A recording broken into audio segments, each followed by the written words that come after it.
Hello friends, welcome to study আপলিট। তোমাদের সকলকে স্টাডি আপলিটে স্বাগত। আমি লিপটন। আজকে তোমাদের জন্য সায়েন্স জিকের কিছু প্রশ্ন নিয়ে এসেছি। যারা যারা গভর্নমেন্ট জবের জন্য প্রিপারেশন নিচ্ছ তারা চ্যানেলটাকে সাবস্ক্রাইব করে রাখো। এই চ্যানেল থেকে তোমরা জিএস বা জেনারেল সায়েন্স, জিকে বা জেনারেল নলেজের খুব সুন্দর সুন্দর কন্টেন্ট পাবে।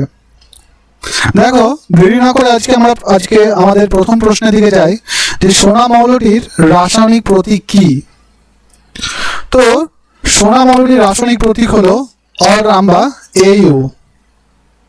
এটার পারমাণবিক সংখ্যা কত? 79। তাহলে এজিটা কি? এজিটা হলো তোমার সিলভার। এর ল্যাটিন নামটা হচ্ছে আর্জেন্টিনাম। এর পারমাণবিক সংখ্যা কত? 47। দেখো, জিডি বা গ্যাডোলিনিয়াম, এটার পারমাণবিক সংখ্যা কত? 64। আর জিই এটা কি?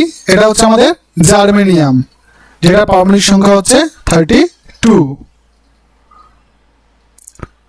আমাদের নেক্সট প্রশ্ন যে নিচের কোনটি নবায়নযোগ্য শক্তির উৎসের উদাহরণ? তো নবায়নযোগ্য শক্তি বা রিনিউয়েবল এনার্জি সোর্স হচ্ছে সৌরশক্তি। আমাদের পরবর্তী প্রশ্ন যে কোন প্রক্রিয়ার মাধ্যমে উদ্ভিদ আলোক শক্তিকে রাসায়নিক শক্তিতে রূপান্তরিত করে? তো আলোক শক্তিতে রাসায়নিক শক্তিতে রূপান্তরিত করে সালোক সংশ্লেষ বা ফটোসিনথেসিস প্রক্রিয়া। এই সালোক সংশ্লেষ প্রক্রিয়ায় উদ্ভিদ আমাদের পরিবেশ থেকে কার্বন ডাইঅক্সাইড গ্রহণ করে এবং বাতাসে অক্সিজেন ত্যাগ করে। আর এটা কি হয়? সূর্য থেকে রশ্মি নেয়, কি রশ্মি নেয়? ফোটন কণা গ্রহণ করে। এই কার্বন ডাইঅক্সাইড আর কি গ্রহণ করে? আর হচ্ছে মাটি থেকে জল গ্রহণ করে। আর জল আর কার্বন ডাইঅক্সাইডের ফলে উদ্ভিদের যে ক্লোরোপ্লাস্ট বা পাতায় যে সবুজ অংশ, সেখান থেকে উদ্ভিদ গ্লুকোজ তৈরি করে, যেটারই ফর্ম হচ্ছে কি? সুগার। আমাদের পরবর্তী প্রশ্ন হচ্ছে যে কোন গ্রহটি লাল গ্রহ নামে পরিচিত? তোমাদের সামনে অপশন হচ্ছে শুক্র, মঙ্গল, বৃহস্পতি, শনি। তো এটা সঠিক উত্তরটা হবে মঙ্গল। মঙ্গলকে আমরা লাল গ্রহ নামে জানি। আমাদের নেক্সট কোশ্চেন, বিশুদ্ধ জলের পিএইচ এর মান কত? বিশুদ্ধ জল বা পানীয় জলের ক্ষেত্রে আমাদের পিএইচ মান কত হয়? 7। দেখো, এখানে একটা কথা যে তোমরা যে পিএইচ স্কেল দেখতে পাচ্ছ, এই পিএইচ স্কেলে 7 হচ্ছে নিউট্রাল। 7 হচ্ছে নিউট্রাল পজিশনে। তো 7 থেকে যদি কমে যায় তাহলে সেটা কি হবে? অ্যাসিডিক হবে। আর 7 থেকে যদি বাড়ে সেক্ষেত্রে আমাদের অ্যালকালাইন হবে বা ক্ষারীয় হবে। তো 7-এর কম অ্যাসিডিক আর 7-এর বেশি ক্ষারীয়। নেক্সট কোশ্চেন, কোন শক্তি গ্রহগুলিকে সূর্যের কক্ষপথে ধরে রাখে বা সূর্যের কক্ষপথে রাখে? Which force keeps planet in orbit around the sun? তোমাদের সামনে option gravitational force, magnetic force, electrostatic force, nuclear force. তো আমাদের সঠিক উত্তরটা কি হবে? মহাকর্ষ বল বা গ্র্যাভিটেশনাল ফোর্স। দেখো, মহাকর্ষ বল বা গ্র্যাভিটেশনাল ফোর্সটা কি? যে দুটো অবজেক্ট বা দুটো বস্তুকণা, এই মহাবিশ্বের যে কোনো দুটো বস্তুকণা একে অপরকে একটা বল দ্বারা আকর্ষণ করছে। এই আকর্ষণ বলটাই হচ্ছে মহাকর্ষ বল। এই আকর্ষণ বলটা কি? সেই বস্তুকণার ভরের গুণফলের সমানুপাতিক। মানে এই বস্তুর যদি ভর হয় m1 আর এই বস্তুটার ভর যদি m2 হয়, তাহলে এই বস্তুর কি হবে? মহাকর্ষ বলটা হবে এদের m1 ইন্টু m2, মানে এদের ভরের গুণফলের সমানুপাতিক আর এদের দূরত্বের বর্গের ব্যস্তানুপাতিক। এদের মধ্যে যে ডিস্টেন্সটা আছে সেইটার দূরত্বটা হচ্ছে d এবং তার বর্গের ব্যস্তানুপাতিক। এখন এই এফ সমানুপাতিক কি হলো m1 m2 by D square. আর এখন যদি আমি সমানুপাতিক চিহ্নটা ওঠাই তাহলে কি হলো একটা কনস্ট্যান্ট আসতে হলো। সেই কনস্ট্যান্টটা কি, সেটা হচ্ছে জি, যেটাকে আমরা কি জানি গ্র্যাভিটেশনাল কনস্ট্যান্ট। আর এই জি এর মান 6.674 into 10 to the power -11 m3 KG -1 s -2, এটা হচ্ছে কনস্ট্যান্টের মান। আচ্ছা তোমরা সরি গাইস, এটা অটোমেটিক চলতে লাগলো।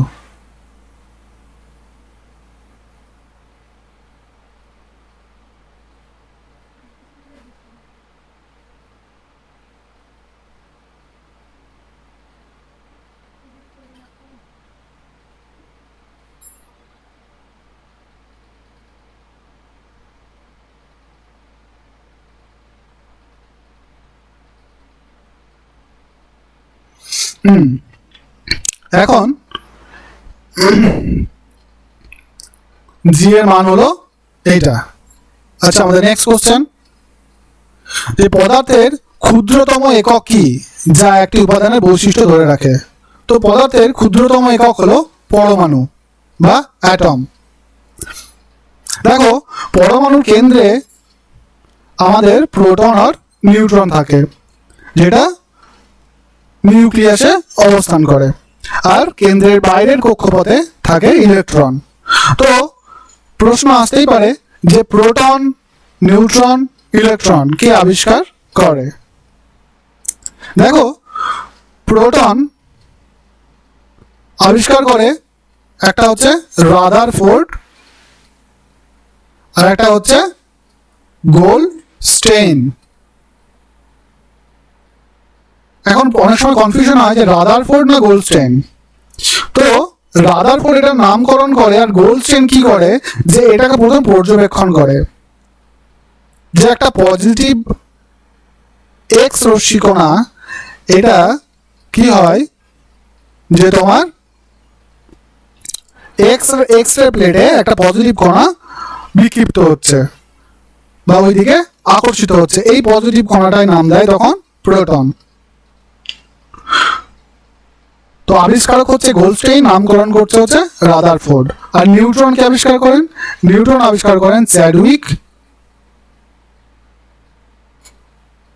আর ইলেকট্রন আবিষ্কার করেন জে জে থমসন। ওকে, আমাদের নেক্সট কোশ্চেন, মানুষের শ্বাসযন্ত্রের কাজ কি? তোমাদের সামনে অপশন দেখতেই পাচ্ছ। তো মানুষের শ্বাসযন্ত্রের প্রধান কাজ হচ্ছে রক্তে অক্সিজেন পরিবহন করা।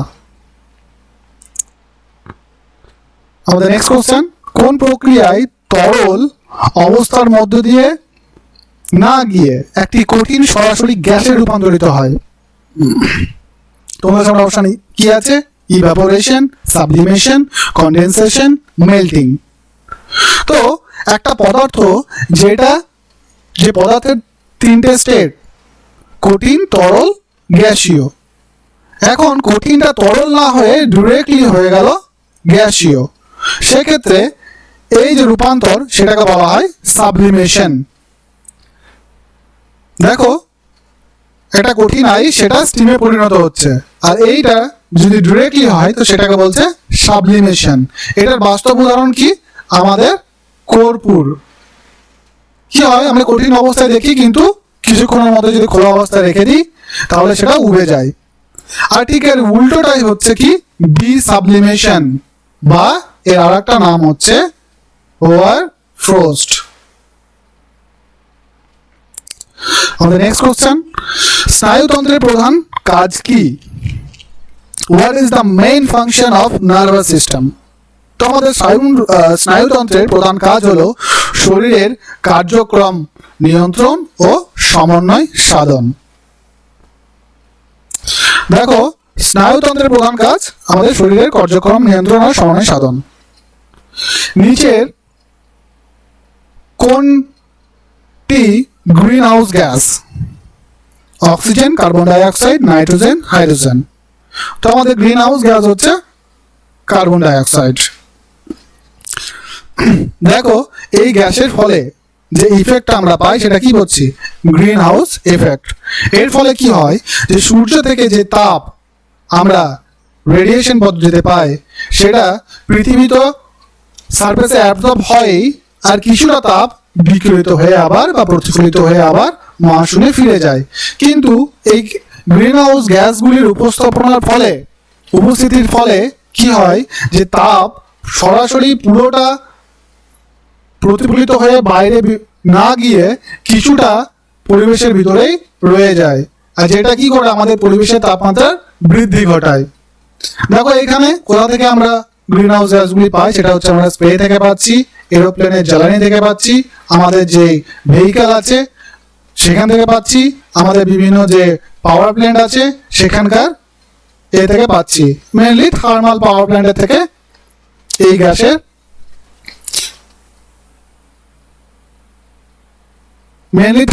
থার্মাল পাওয়ার প্ল্যান্ট থেকে এই গ্যাস বেশি নিষ্কাশিত হয়। আমাদের পরবর্তী প্রশ্ন, কোন প্রক্রিয়ায় গ্যামেট ছাড়াই একক পিতামাতার দেহের কোষ থেকে নতুন গ্যামেট তৈরি হয়? তো কোনো গ্যামেট ছাড়াই পিতামাতার একক দেহকোষের গ্যামেট ছাড়াই নতুন দেহকোষ কিভাবে পাবো আমরা? অযৌন প্রজননে। দেখো তড়িৎ প্রবাহের এসআই একক কি? Watt, ohm, ampere, volt. তড়িৎ প্রবাহের এসআই একক হলো অ্যাম্পিয়ার। আর যেই যন্ত্রের সাহায্যে এই প্রবাহ মাত্রা পরিমাপ করা হয় তার নাম হচ্ছে অ্যাম্পমিটার। উদ্ভিদের কোন অংশটি শ্বসন প্রক্রিয়া পরিচালনা করে? পাতা, শিকড়, কাণ্ড, ফুল। তো সাধারণত অনেক উদ্ভিদ শিকড় থেকেও করে, কিন্তু মেন সেটা হচ্ছে উদ্ভিদ পাতা থেকে করে। এরকম যদি কোশ্চেন আছে তো তুমি পাতা আর শিকড় থাকলে শিকড় করতে যাবে না, তুমি পাতা করবে। দেখো উদ্ভিদের পাতায় ছোট ছোট ছিদ্র থাকে, যেগুলোকে কি বলে? স্টোমাটা বলা হয়। আর এই ছিদ্র দিয়েই উদ্ভিদ কি করে? অক্সিজেন গ্রহণ করে আর কার্বন ডাই অক্সাইড ত্যাগ করে। আর ঠিক এই উল্টো প্রসেসটা চলে যখন উদ্ভিদ সালোক সংশ্লেষ প্রক্রিয়া করে। সালোক সংশ্লেষ প্রক্রিয়ার সময় উদ্ভিদ বাতাস থেকে কার্বন ডাই অক্সাইড গ্রহণ করে আর পরিবেশে বা বাতাসে আমাদের অক্সিজেন ত্যাগ করে। নেক্সট কোশ্চেন, মানব দেহে কিডনির প্রধান কাজ কি? রক্তের শর্করা মাত্রা নিয়ন্ত্রণ, রক্তের পরিস্রাবন ও বর্জ্য অপসারণ, পাচক এনজাইম উৎপাদন, শরীরের তাপমাত্রা নিয়ন্ত্রণ। তো মানব দেহের কিডনির প্রধান কাজ হলো রক্ত পরিস্রাবন ও বর্জ্য অপসারণ। এছাড়াও কিডনি দেখো রেগুলেশন অফ বোন মিনারেল মেটাবলিজমেও অংশগ্রহণ করেন।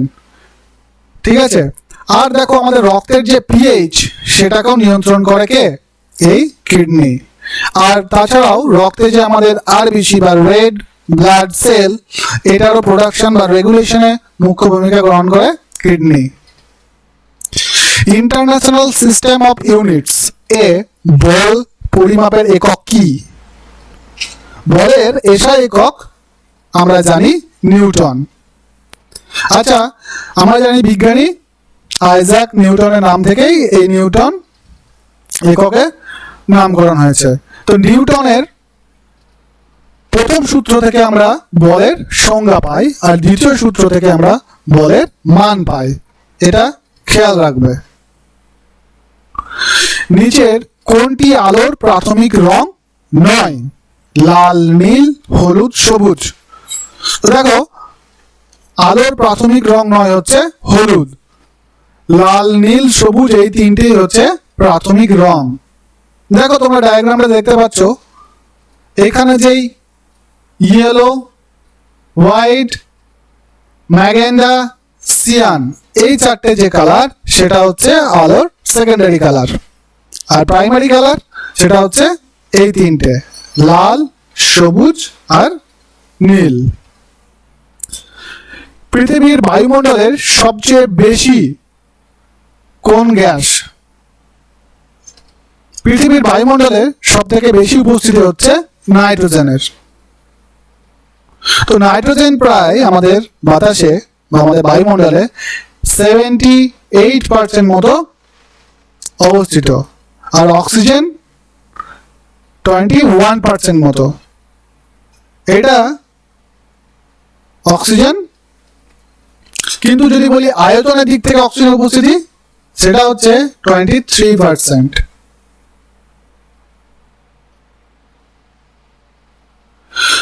আমাদের নেক্সট কোশ্চেন, পরিপাক তন্ত্রে এনজাইম অ্যামাইলেজের প্রধান কাজ কি? যে অ্যামাইলেজ এনজাইম এর প্রধান কাজ কি? প্রোটিন ভাঙা, চর্বি ভাঙা, কার্বোহাইড্রেট ভাঙা, পিত্ত উৎপাদনে সাহায্য করা। তো অ্যামাইলেজের প্রধান কাজ হচ্ছে কার্বোহাইড্রেট ভাঙা বা ব্রেকডাউন অফ কার্বোহাইড্রেটস। আর এই প্রোটিন ভাঙা কাজটা কি? এটা কোন এনজাইম করে? এটা করে ট্রিপসিন। আর চর্বি ভাঙে লাইপেজ। এখন দেখো, এই তিনটে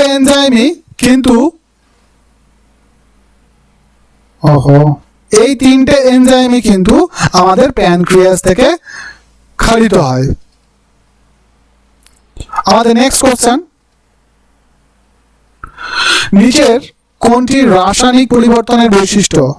পদার্থের পরিবর্তন, বিপরীত প্রক্রিয়া, একটি নতুন পদার্থের গঠন, আকার পরিবর্তন। তো রাসায়নিক পরিবর্তনের প্রধান বৈশিষ্ট্য হলো একটি নতুন পদার্থের গঠন। বেশ, আজকে এই 20টি প্রশ্ন নিয়েই আলোচনা হলো। আমরা পরে ভিডিওতে আরো সুন্দর কন্টেন্ট পাবো, আর তোমাদের জন্য আরো ভালো ভালো প্রশ্নোত্তর পর্ব নিয়ে আসবো। তো থ্যাংক ইউ সো মাচ।